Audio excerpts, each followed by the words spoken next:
Hello, Sunshine here. Um, I was kind of drawn to make a video. I have been connecting with Elora Snow now for a few days. She posted a video about how to reconnect with your spirit guides. And it was a very beautiful experience because I have felt detached from my planet and from my star mother for quite some time. And even in meditation and in dreams, I haven't really been able to fully connect with her like I did back in January. So, her video resonated with me, and I know that I'm a teacher and I'm a healer, so I thought it was time for me to share my story and my experience. So, what I'm going to tell you today is my first experience, um, I would say, traveling through space and time. My dear, dear, dear friend, Alex Van Osdol, she is a Reiki master, and she probably won't even say she's a Reiki master since she's been recently attuned, but she is. She has lived many lives, and she's definitely very connected to my soul and to my home planet. So I'm going to tell you a little bit about what happened to me the first time and the second time, and I just want to share this video, and perhaps this will prompt others to attempt to find who they really are. Most of the time, you know at a very young age when you know you're not from here. And you kind of look at your human family and you realize that you have a connection to them, but perhaps not one that you feel normal people have. And I've always felt disconnected from my family, from my mother and father. My mother and father are wonderful people. My dad is a great musician. He travels the world. He plays bagpipes and wears a kilt still. We're very Scottish. And my mother is a healer, but she does not know it. She doesn't really commit to it. But I feel like my grandmother and my mother have both been gifted things that they kind of ignore, and they've used drugs and alcohol to dampen these gifts because honestly, I understand it's really intense, and I went through a lot of phases where I was in a mess of alcohol and drugs, and I know now that it was because I couldn't handle what was going on, and I didn't know exactly the gifts I was receiving was a blessing and not a curse. I met a Nara white bear. She's my shaman now. I met her daughter in school. She was my only friend in school. I don't make a lot of friends. I suppose out in the real world, you would say. I'm a little different, and when I meet people and I start to open up, they kind of just run away because I'm different and nobody likes the unknown.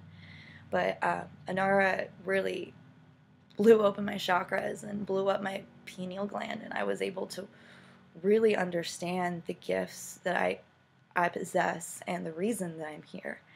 And I am here definitely to teach and to heal. And my gifts have been becoming more and more prominent as I even use this page. It's all about connecting with like-minded people and understanding that you aren't alone, and that fact alone will make you be more open to the possibilities and the experiences that you can have with these gifts. So um, around January, I was in a really weird spot. I just broke up with my lover of 4 years and moved out of his house, and it was really hard for months, and still is today. And I went to my friend for a crystal Reiki session, and it was her first time doing crystal Reiki, and she wanted to do it on me first. And I obliged, and I was really happy to help her. And she put stones on all my chakras, and she put a lapis lazuli on my third eye. And for those of you that don't know, lapis lazuli has been used for centuries, specifically by the Egyptians and Sumerians, for time travel and space travel. However, we weren't aware of these things before she put that on my third eye. So at the beginning, I started vibrating like I normally do when I'm about to be projected. And I saw a beautiful rainbow cloud start to spin and spin, and I was in space. And I could see it. Actually, I painted it. I'll go grab it for you.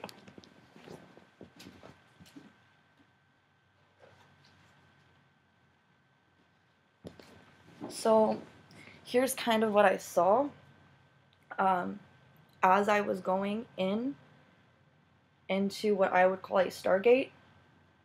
I don't know if you can see it, but I did my best to try to represent what I was seeing. This is one of my favorite pieces. It's entitled Mirror, Mirror. So what happened was it started with this cloud, and all of a sudden I was falling through the sky that had many moons and many planets in the horizon. Very beautiful, very big planets in the horizon, very big moons. Um, the planets were so close together, and you could feel that there. And I fell through the sky once before during one of my teacher's classes, Nara. I just mentioned her. She was doing a meditation with sound bowls to try to activate your pineal gland, and oh man, did it activate. And I fell through the sky the first time, and I landed in the middle of very ancient divine gods who did not speak to me. I was not allowed to speak. I didn't have a voice there. Honestly, I was pure consciousness. I was pure soul. My senses were shut down. And they communicated to me telepathically. And they wanted to reassure me that I am important and significant to the planet Earth, and that I chose to come here many, many lifetimes ago. I don't know how many, I don't know how many thousands, million, I don't know how many years ago it was.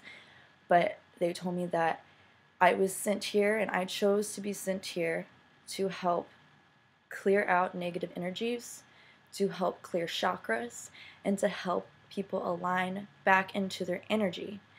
And in doing so, the entire planet will then become realigned, and the balance will become more harmonious in a way that we can all connect together, and things won't be so difficult.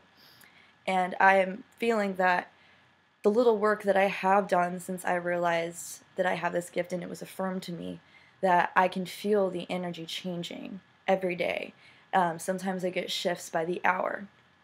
But so that was my first experience, and I will say that these men that I saw, they looked Native American or Mayan, all in very elaborate tribal clothing, lots of headdresses, and I felt safe there, and I knew that they were family in a way. So that was my first experience, and I fell through the sky onto the ground that time. Now, during my second time, when I had the lapis lazuli on my forehead, I showed you the rainbow cloud, and I fell through the sky, and I fell into the ocean. And there was an island, a very small island, pretty close to me, so I swam ashore. And this time I was able to have some sort of say of what I was doing and where I was going, slightly. It kind of felt like I was directed. I had choices, but I also felt this divine pull, and I followed it. And so once I landed or swam upon the island, gates appeared in front of me, and I touched them, and they opened for me. And all of a sudden, this huge courtyard came up, and this palace came up, and there's people on all sides of this road in the courtyard. Not so much bowing to me, but I like to say, I call it the Japanese way of paying recognition. And they all looked extremely happy, and it kind of seemed like they knew who I was, and they were excited that I was there. So I kept walking, and I was approaching a fountain that was in the middle of this road that I was walking on. And in my head, I was like, oh man, I got to get out of the way. But as I was walking, this fountain split in half for me. And as I walked through it, these doors to the palace really presented themselves to me. I saw them before, but they're glorious to me now, shining so bright. And I opened it, and there is these beautiful, I'm going to say Mayan-looking people. That's the best I can describe them. Very dark complected, but honestly, as much as they look like me or you, they didn't. both sides of their face were balanced. So say I took a photo of myself right here and I flipped it so both my sides were equal. That is really what they look like. They were very balanced people in facial structure and in body. So when I walk in, they're kind of having a party. They're dancing, they're laughing, they're drinking things in these really pretty goblets. And a few of the women came over to me and were laughing and hugging me and kissing me and telling me how great it is that I arrived and they've been waiting for me and that my mother was waiting. And I was so confused. And I was just like, what? My mother? It's like, I don't know what you're talking about. And they just laughed and giggled. And I found this to be really humbling in a way for me because I knew that these were gods or some form of a being on a different planet. And they were being just as silly as we would be, just cracking up that I had no idea who I was or who my mother was. It was, I mean, I still giggle at it today, and it makes my stomach feel really warm. And I don't know, it felt like these were very close friends of mine on this planet. And so they giggled at me, and other people came and hugged me and kissed me and told me that, you know, they missed me and it's so great to see me and they're glad that I finally arrived. And finally, the girls that were, I'm going to consider my best friends on this planet, said, we need to take you to your mother now. And through the foyer of this palace, there were 2 large double doors. And the double doors opened, and there were 5 thrones, and on the middle throne was the largest. And there sat my star mother. She looked a lot like me. However, she was darker complected, had extremely long hair. Like I said, they were balanced. It was like you can tell that I have different parts of my face. Like it's not, I don't have a exact symmetrical face, and she did. And her hair was long and black and gray. I wouldn't even say gray, it was silver. And her face lit up when she saw me. And I could feel her warmth, and I felt everything in my body just clear out. And she came over and hugged me and kissed me and even started crying a little bit and was just so excited that I made it. And she asked me if I know who I was. And I said, I don't think so. I know I'm Morgan or Sunshine. And she laughed and she said, you'll remember. And she took my hand, and behind the thrones was a spiral staircase. And she led me to an ancient like dressing room. The windows didn't have glass, it was just openings. Something that you would see like in the Mayan civilization. And there were mirrors in there, and she dressed me in this beautiful gown and painted me and put crystals on me and adorned me with a crown. And she told me that I was a high priestess on this planet and I am her daughter, and that I chose many, many years ago to come to this planet to heal it during the ascension period, and that I am significant and I am important, and to put all self-doubt away because this is an affirmation of who I really am. And it was just a lot to take in, especially after traveling through space and time and going through a stargate. And so she pointed outside the window, and there was this flat top pyramid, kind of on a peninsula off the island, and right above it was this really large moon that I've talked about. There's many moons and many planets, but this one was large, and it was right above the pyramid at the specific point in time. And she took me out there, and there was people waiting all around and on the steps, and they had this beautiful ritual for me. And after the ritual, I exploded with light, and I was confused, as many of you probably would be at the time, especially if you've never traveled through space or time or met a being outside of Earth. And I was confused, and I looked at my hands, and like I've always felt that I had some sort of power in my hands. I have dreams of where I can shoot light, and I'm saving the world through this light in my hands and this light through my heart and my third eye. And so I just tried, and you know, light came out, and they all just giggled and laughed. They died laughing at me, thought it was hilarious that I found it so neat that I could do this.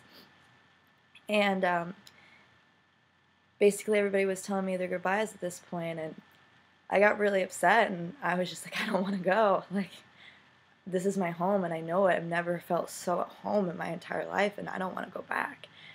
And she told me I had to, and that I will come back again, and that I will have a very beautiful life here on earth, but it will be difficult. And although it might be difficult, it will be significant. And although many people might not know my name, or might not know my name after I pass, or might not know exactly what I did for this planet, that in fact I will change the energy of the earth to make it more harmonious and peaceful and loving and not so filled with hate and violence. And so she went on and she told me a lot of things that kind of drifted, but I remember the main points now. And she kissed me on my cheek and hugged me and said that she'll see me again soon and to never ever feel alone because she's always with me. And so she kissed me on my cheek, and boom, I was back on the Reiki table, freaking out and explaining to Alex what happened. And we looked up what crystal we used and what the lapis lazuli meant, and that's when we found out it was used for space and time travel. And so in my earth body, I realized that that was another affirmation that I did travel through space and time. And then after I came on Starseeds, I've been in a really weird place. An old person in my life was redirected to me after a trip he had where he broke down, and he realized or was guided to me and knew that I would be able to help him. But it's been a very difficult process because as much as he wants it, he doesn't. And I feel like the ego perhaps could be getting in the way. And it's been really tough, and I've almost been feeling like I'm losing myself. And so I wanted to talk to my mother again. And so I saw Elora's video soon after I was feeling this way.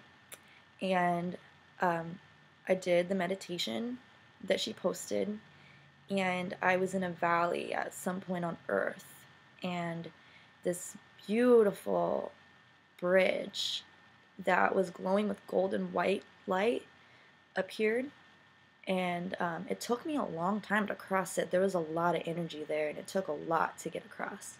But when I did, I was back on that island and back to my home planet. And I touched the gates again, and there was my mother just waiting behind the gates. And she just kind of like, I just kind of collapsed and cried because I didn't know if I was going to be able to see her again. I've been in a weird spot. And she held me and she told me that I'm doing the right thing, and healing anything or anyone will take time and patience, and that I'm going to be able to work through the emotions and not get so distraught or angry or frustrated at myself for feeling like I'm not doing what I'm supposed to be doing. And she affirmed again that I'm on a mission here from the stars. I always forget exactly. The first time I was there, I knew I was from the middle planet of Orion's belt. Let me look up that planet right now. I just looked it up the other day.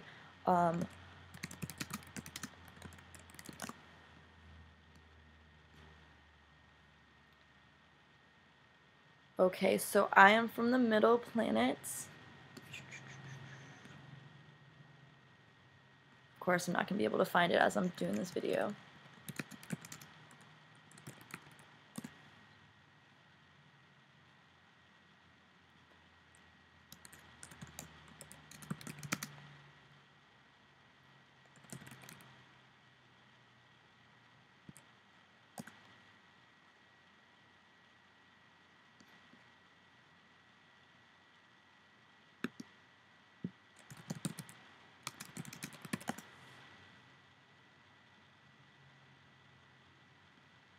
Okay, I found it. I'm sorry that took so long. I am from Alnilam, Alnilam, or Epsilon Orionis. It's approximately 13 40 light years away from Earth and shines with a magnitude of 1.70. Alnilam is 375,000 times more luminous than the sun. And I just wanted to make this video because I've been watching Elora's and they really helped me. And she really has been, talking about we need to be reconnected with our spirit guides, and she was able to help me do so. And I thought about talking about my experience and being open with it might allow for more people to come out and be open with the fact that they are not from this planet and that they might have time traveled or space traveled to their home planet and to their spirit guides. So as I end this video, I just want to let everybody know that you are never alone, and you always have your spirit guides. And even when it gets real lonely and you get real sad or depressed, know you have them and you have me. I will always love you and I'm always here for you, and you can get a hold of me anytime you need to. That's what I'm here for. So just know that you are loved and that you are safe and that we are all in this ascension together. And it's sometimes it gets rough out there, but I just made a post the other day and, dance in this storm because you are a part of it. Pay respect to that. Pay respect to the pain and the sadness and the hurt you might feel because it's necessary. It's supposed to be there to make you aware of the changes you need to make in this lifetime in order to fulfill your mission from the stars. So I'm going to close out now. Wow, I spoke for 21 minutes. Didn't seem like that at all. But I love you, and you're always loved, and you always have me. There is only light, and there is only love. Namaste.